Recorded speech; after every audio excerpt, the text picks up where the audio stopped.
Cours C4 086, l'hygiène de vie a une influence sur le système nerveux. Le manque de sommeil et le bruit intense ont des effets négatifs sur l'organisme, notamment sur le système nerveux. On se propose de résoudre le problème suivant. Comment l'hygiène de vie peut-elle avoir une influence sur le système nerveux? Première étape, on demande aux élèves de ne pas regarder les documents et d'écrire le propre nombre d'heures de sommeil chaque jour, puis sur une semaine. Comparez alors, vous les élèves entre vous, et estimez si oui ou non vous dormez assez. Passez ensuite à l'étude des documents.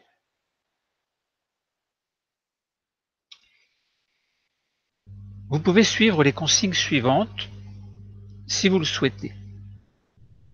Dans un premier temps, il s'agit de montrer à l'aide du document numéro 1 que le manque de sommeil a des effets négatifs sur l'organisme, avant d'expliquer à l'aide du document 2 comment ce manque de sommeil modifie l'humeur.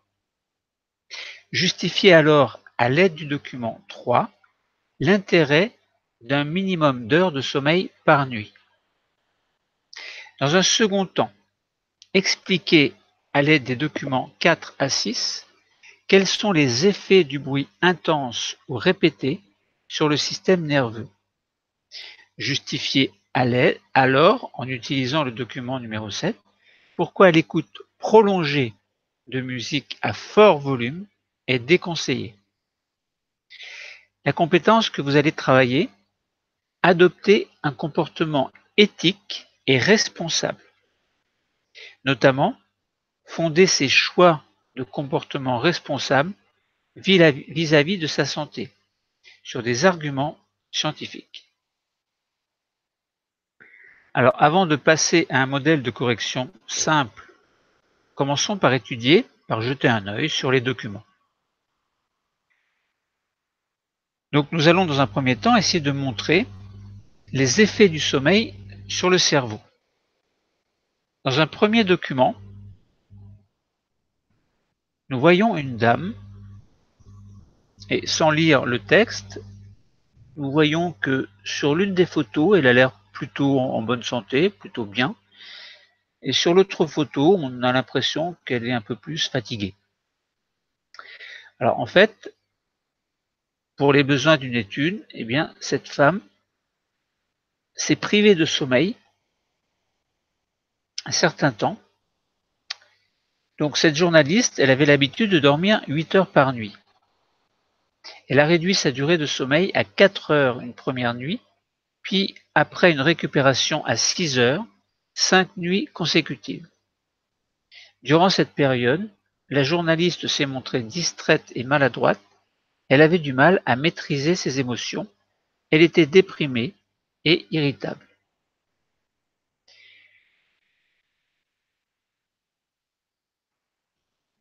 Alors, qu'est-ce que l'on peut tirer comme conclusion de ce document? Évidemment, il apparaît que si cette femme ne dort pas assez, en fait, elle n'a plus sa personnalité aussi enthousiaste que lorsqu'elle dormait 8 heures par nuit. Donc on en déduit évidemment que le sommeil est indispensable et qu'il modifie le comportement.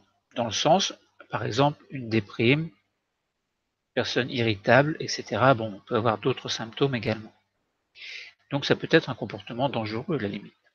Imaginons que cette personne prend la voiture, on lui donne une responsabilité. Manque de sommeil donc peut poser de graves problèmes. Ensuite, dans un document numéro 2, on voit des images cérébrales de certains sujets. Un témoin, notamment, et une personne qui a été privée de sommeil. Alors, on voit des cercles verts au niveau du cerveau du témoin, et à l'intérieur de ces cercles verts, il y a des points rouges. Pour la personne qui a été privée de sommeil, on voit des cercles rouges et à l'intérieur, on voit des points rouges et des points jaunes. Alors, on peut se poser la question, c'est quoi ces ronds déjà? Et c'est quoi ces points rouges et ces points jaunes? Alors, on peut se dire que les ronds, c'est pour repérer des zones dans le cerveau et que ces zones sont représentées par des couleurs. Et effectivement, on nous donne dans la légende un titre, activité cérébrale forte ou faible. Forte, la zone est représentée en rouge et faible, la zone est représentée en bleu. Tandis qu'entre les deux, on a du jaune et du vert. Donc on voit que chez le témoin, on a 2 points rouges. Pourquoi 2 points rouges? Parce que il y a 2 hémisphères cérébraux, c'est-à-dire 2 cerveaux en fait, et il y a un gauche et un droit, et à un certain endroit, il y a cette activité cérébrale qui est représentée. Alors nous lirons dans le texte pourquoi cette activité cérébrale. Pour l'instant, on essaie de comprendre sans lire le document. Ensuite, pour la personne qui a été privée de sommeil, on voit des points, on a dit des points rouges, donc il y a quand même une forte activité cérébrale. Et on voit des points jaunes, c'est-à-dire qu'il y a à ce moment-là une activité cérébrale qui est moins forte. Elle est entre forte et faible. Alors ça dépend si le jaune est situé près du rouge ou près du bleu. Là, on ne sait pas, le jaune est jaune et le jaune, la concentration du jaune est à peu près à distance équitable entre l'activité forte et l'activité faible, même plutôt au-dessus, un petit peu, enfin, presque proche du rouge. Bon, voilà, donc personne privée de sommeil, moins d'activité cérébrale par rapport à la personne témoin. Alors, si on lit le texte, les sujets ont eu à regarder des images violentes. Les témoins, après avoir passé une nuit normale de 8 heures, donc témoin là où il y avait l'activité forte, donc 8 heures de sommeil, les autres ayant été privés de sommeil. La zone cérébrale mise en évidence joue un rôle dans la gestion de l'humeur et contrôle la réponse du corps à la peur et à l'anxiété. Donc la zone que nous avons repérée, donc, qui était rouge pour le témoin et rouge et jaune pour la personne privée de sommeil, était une zone qui gérait l'humeur et qui contrôlait la réponse du corps à la peur et à l'anxiété. Donc là, on voit bien que par rapport à la femme dans le document 1 que nous avons vu tout à l'heure, elle était irritable, déprimée, éventuellement. Donc on voit que ça correspond à cette zone du cerveau qui était moins stimulée, due au sommeil. Ensuite, dans le document numéro 3, on nous donne des conseils sur la durée du sommeil selon l'âge des personnes. Alors, record battu pour le nouveau-né entre 0 et 3 mois, où il a besoin de 17 heures de sommeil à peu près, en tout cas entre 16 et 18. Le nourrisson, de 4 à 11 mois, il a besoin d'une période de sommeil entre 12 et 14, 15, 16 heures, donc au-dessus de 12 heures en tout cas. Enfin, pas au-dessus de 12 heures, mais entre 12 heures et 14, 15 heures à peu près. Le petit enfant de 1 à 2 ans, à peu près 14 heures de sommeil. L'enfant de 3 à 5 ans a besoin de 12-13 heures de sommeil. L'enfant scolarisé de 6 à 13 ans a besoin de 10 heures de sommeil à peu près. L'adolescent de 13 ans à 18 ans, donc qui concerne beaucoup de collégiens, alors de 6 ans à 13 ans aussi. Donc adolescent, on a dit de 13 à 18 ans, 10 heures de sommeil. Donc déjà, si vous comparez par rapport à votre temps de sommeil, vous voyez qu'il y a certainement un problème. Parce que je doute que la plupart des enfants scolarisés, en fait, en collège ou en lycée, je doute qu'ils dorment 10 heures. C'est pratiquement certain qu'ils ne dorment pas 10 heures. Ensuite, un adulte de 18 à 64 ans, il faut 8 heures de sommeil, bon 7-8 heures de sommeil, non, 7 à 9 heures de sommeil, et une personne âgée de plus de 64 ans, 7 à 8 heures de sommeil. Voilà, donc ce sont les durées conseillées. Donc en bleu clair, c'est la durée minimale, et en bleu foncé, c'était la durée maximale. Bon, donc à réfléchir par rapport au cas personnel de chacun. Enfin, en fait, si on relie les trois documents, on s'aperçoit bien que le manque de sommeil joue sur l'activité cérébrale et, entre autres, sur l'humeur, le fait que l'on devienne déprimé, irritable, avoir en fait comme conséquence des comportements dangereux, ou en tout cas anormaux. Pas anormaux, normal si on ne dort pas assez, mais anormaux dans le sens où il faudrait dormir un petit peu plus. Alors on aura besoin d'une définition tout à l'heure. Donc le cil d'une cellule, c'est un petit prolongement cytoplasmique d'une cellule. Donc maintenant, nous allons essayer de relier les bruits à leur effet sur le système nerveux. Alors on nous présente 4 documents. Le premier document, c'est un audiogramme réalisé chez 3 individus. Alors sans lire le texte, on essaie de comprendre en regardant directement l'audiogramme. On voit des couleurs. Alors on voit une flèche jaune, et de part et d'autre de cette flèche jaune, en partant de la gauche, il y aura les sons graves, et tout à fait à droite, les sons aigus. Alors au niveau des couleurs, ça donne, donc on a du vert, enfin on a des traits, enfin des courbes en fait vertes, bleues et rouges. Alors on peut se poser la question, par exemple, à quoi sert la courbe verte qui a pour nom, enfin pour lettre le numéro, enfin le A, qui a pour lettre le A. On part de 0 et on s'aperçoit qu'on a un axe vertical qui va vers le bas, donc une flèche qui va vers le bas, avec des valeurs 20, 40, 60, 80, et on a au bout de la flèche les deux mots perte d'audition en dB, de bail.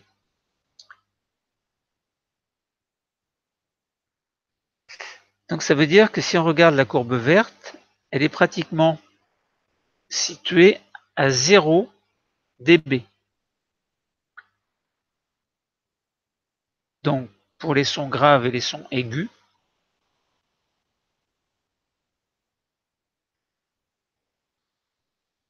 ensuite pour la courbe, alors non, on peut préciser quand même que pour la courbe verte, on nous donne une légende, c'est écoute régulière de musique avec un lecteur MP3 depuis 1 an.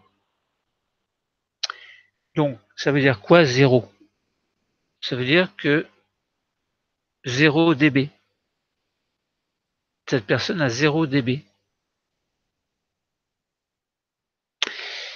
Si on regarde la courbe bleue, la lettre B, c'est une écoute régulière de musique avec le lecteur MP3 depuis 4 ans. Alors on s'aperçoit qu'il y a, en partant de 0, il y a une chute à 40 dB et une remontée ensuite.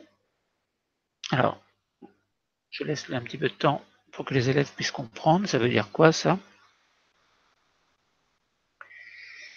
Donc à 40 dB, il y a quelque chose qui se passe, et 80 de 70 dB pour la courbe C, ou sortie régulière en discothèque, nombreux concerts depuis 10 ans. Donc on voit bien que la perte d'audition est très importante pour la courbe C, qui sort régulièrement en discothèque et qui a de nombreux concerts, enfin qui assiste à de nombreux concerts depuis 10 ans. Donc finalement le plus raisonnable, ou plutôt peut-être la personne qui, en utilisant le MP3 depuis un an n'a pas de perte d'audition, on s'aperçoit que c'est peut-être la personne la plus raisonnable, ou alors elle deviendra comme la personne B, éventuellement comme la personne C, si cette personne continue à utiliser son lecteur MP3. Alors avec des oreillettes évidemment. Donc l'audiogramme réalisé chez 3 individus, cet examen médical consiste à déterminer l'intensité minimale des sons en décibels, dB, pour qu'ils soient perçus par convention. La valeur 0 correspond à la norme.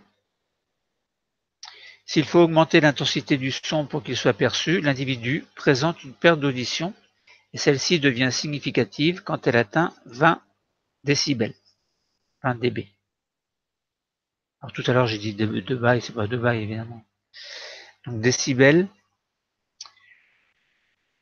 Donc si on réfléchit bien, que signifie la courbe verte, la courbe bleue et la courbe rouge? Donc on a dit l'examen médical consiste à déterminer l'intensité minimale des sons pour qu'ils soient perçus. La valeur 0 correspond à la norme. S'il faut augmenter l'intensité du son pour qu'il soit perçu. Donc ça veut dire que, par exemple, pour la courbe bleue, dans les aigus, plutôt dans les aigus, il faut augmenter le son à presque 40 décibels pour que le son soit perçu. Et pour la personne C, il faut augmenter à 70 décibels pour que le son soit perçu dans les aigus. Alors on s'aperçoit que les graves sont davantage perçus, sont mieux perçus. Bon, donc voilà. Autrement dit, ce que l'on peut retenir de cette étude, c'est que c'est peut-être utile et même indispensable, lorsque l'on écoute de la musique, de ne pas mettre trop fort directement au niveau des oreilles. Et lorsqu'on assiste à des concerts, eh bien, peut-être qu'il faut soit pas y aller, soit assister à des concerts qui ne soient pas trop bruyants, soit s'éloigner nettement des enceintes, mais ça, c'est un problème, c'est un grave problème. Ensuite, dans le document numéro 5, on nous présente l'oreille, qui est l'organe de l'audition. Alors, on nous présente le schéma avec le tympan, donc le fameux tympan qui est représenté en bleu foncé. Et puis ensuite, il y a des choses, entre autres la cochlée, qui renferme des cellules ciliées. Il y a 2 nerfs, les nerfs auditifs. Donc on suppose que les nerfs auditifs vont capter les messages nerveux sensitifs pour les amener au cerveau. Et on nous dit que la cochlée renfermant les cellules ciliées, nerfs auditifs, etc., on nous présente une accolade sur oreille interne. Bon, le tympan, lui, fera plutôt partie de l'oreille externe, de la partie externe de l'oreille. Donc entre les deux, il y a l'oreille moyenne, mais on ne nous présente pas, enfin c'est pas écrit. Donc au niveau de l'oreille interne, en fait, on nous agrandit un petit rectangle pour nous expliquer ce qu'il y a à l'intérieur de la cochlée, qui renferme des cellules ciliées. Bien, on nous présente 4 cellules ciliées, donc qui possèdent des cils, et on a dit que les cils, tout à l'heure, c'était, donc on rappelle que c'est un petit prolongement cytoplasmique d'une cellule. Eh bien, les cils vont capter les messages et à partir des cellules ciliées, eh bien, le message nerveux, les messages nerveux vont être collectés à partir de chaque cellule et vont se retrouver finalement tous ensemble, tous ces messages nerveux se retrouvent collectés dans le nerf auditif, donc qui part vers le cerveau. L'oreille est donc l'organe de l'audition. Le son correspond à des vibrations de l'air conduites jusqu'au tympan qui entre à son tour en vibration. Donc le tympan entre en vibration. Ces vibrations sont à l'origine d'un mouvement des cils. de cellules dans l'oreille interne. Donc on a dit que les cils se trouvent dans la cochlée. Donc cela génère un message nerveux sensitif qui va se propager le long du nerf auditif et qui va aller vers le cerveau. Bon, donc là on peut se poser la question, lorsqu'une personne, par exemple on a vu dans le document numéro 4 que les personnes B et C avaient une perte de l'audition, notamment dans les sons aigus, où il fallait respectivement augmenter le son à 40 décibels et 70 décibels pour qu'un certain son aigu soit perçu. Une certaine zone. Donc il faut se situer entre les sons graves et les sons aigus à une certaine zone pour constater la perte d'audition. Alors tout à l'heure on disait comportement dangereux, et bien évidemment, si on a une perte d'audition et par exemple, imaginons on est dans la rue, il y a des voitures, etc. Bon, bah, on comprend les conséquences. Si par exemple on ne voit pas ou on n'entend pas plutôt une certaine sonorité correspondant à un certain bruit, une voiture qui arrive, un car ou une mobilette ou n'importe quoi. Donc ça peut être dangereux.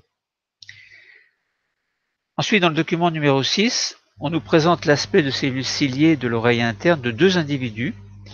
La lésion suite à l'exposition du bruit intense est irréversible. Donc on voit des cellules saines et on nous représente les cils d'une cellule et on nous présente des cellules qui sont abîmées, donc qui ont été exposées à un bruit intense et on s'aperçoit que ces cellules exposées à un bruit intense, eh bien, perdent de leur efficacité. Autrement dit, elles ne vont pas capter les sons aussi bien que les cellules saines, et donc du coup, le message nerveux ne sera pas capté aussi bien, et le cerveau ne recevra pas les informations avec efficacité. Ensuite, dans le document 7, on nous montre une pratique qui peut dégrader l'audition. Donc, on voit un jeune homme avec un casque et un MP3, enfin un téléphone ou n'importe quoi, et avec des écouteurs à l'oreille, et on voit bien que ce garçon, il écoute de la musique fort. Donc l'écoute prolongée de musique avec un casque est déconseillée. Le volume maximal autorisé pour les baladeurs audio est de 102 bails. Alors est-ce que c'est respecté ou pas? Oui et non. Cela équivaut au bruit d'un marteau-piqueur. Alors évidemment, toutes les personnes qui vont en boîte de nuit, où la musique, je doute que la musique soit respectée, enfin que les normes soient respectées. Bon, là on a compris deux choses en fait. Donc les effets du manque de sommeil sur le cerveau et d'autre part les bruits qui ont un effet également sur le système nerveux, puisque l'oreille, au niveau de l'oreille, donc il y a des nerfs sensitifs qui amènent le message au niveau du cerveau, donc on voit bien que le système nerveux est impliqué dans les bruits, dans la réception des bruits et dans le décodage des informations sensorielles.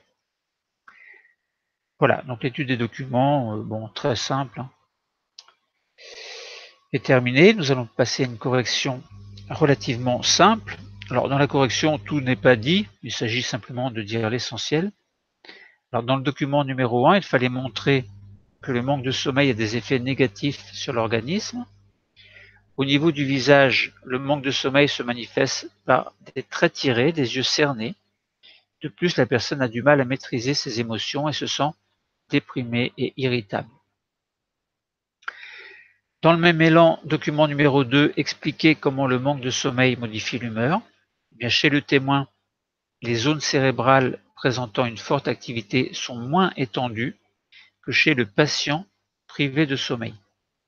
Or, ces zones interviennent dans la gestion de l'humeur. On en déduit que le manque de sommeil stimule fortement ces zones, ce qui modifie l'humeur de l'individu, entre autres. Toujours dans le même élan, il fallait justifier l'intérêt d'un minimum d'heures de sommeil la nuit. Eh bien, en dessous d'un certain nombre d'heures de sommeil, variable selon l'âge, les zones cérébrales intervenant dans la gestion de l'humeur seraient trop activées. Il faut donc dormir un minimum d'heures pour que le cerveau présente une activité cérébrale saine. L'exposition, alors dans les documents 4 à 6, il fallait expliquer quels sont les effets du bruit intense ou répété sur le système nerveux. L'exposition à des bruits forts et ou répétés entraîne une perte d'audition, notamment dans une certaine zone correspondant à des sons aigus. Cela s'explique par la destruction des cils de cellules ciliées de l'oreille interne qui transmettent alors moins de messages nerveux au cerveau. Et enfin, dans le document numéro 7, il fallait justifier pourquoi l'écoute prolongée de musique à fort volume est déconseillée. Eh bien, en écoutant de manière prolongée de la musique à fort volume, on risque de détruire les cils des cellules ciliées de son oreille interne, provoquant alors une perte d'audition. C'est la raison pour laquelle cette pratique est déconseillée. Donc, au niveau des connaissances, nous avons parlé de l'activité cérébrale en parlant d'hygiène de vie relative aux conditions d'un bon fonctionnement du système nerveux et des perturbations par certaines situations ou consommations, seuil excès par exemple dans ce cas-là, donc manque de sommeil et puis problème par rapport à la musique, enfin aux sons qui sont écoutés de manière trop forte. Alors quelques précisions. Manque de sommeil, il faut dormir un minimum d'heures pour que le cerveau présente une activité cérébrale saine. Alors, en fait, nous n'allons pas répéter et nous parlerons, donc ne pas oublier de bien expliquer et de parler également de l'exposition au bruit. Il faut éviter les bruits trop forts répétés pour éviter une perte d'audition, etc. Bon, je pense que vous avez compris, c'est pas tellement compliqué. Le cours est terminé. Merci.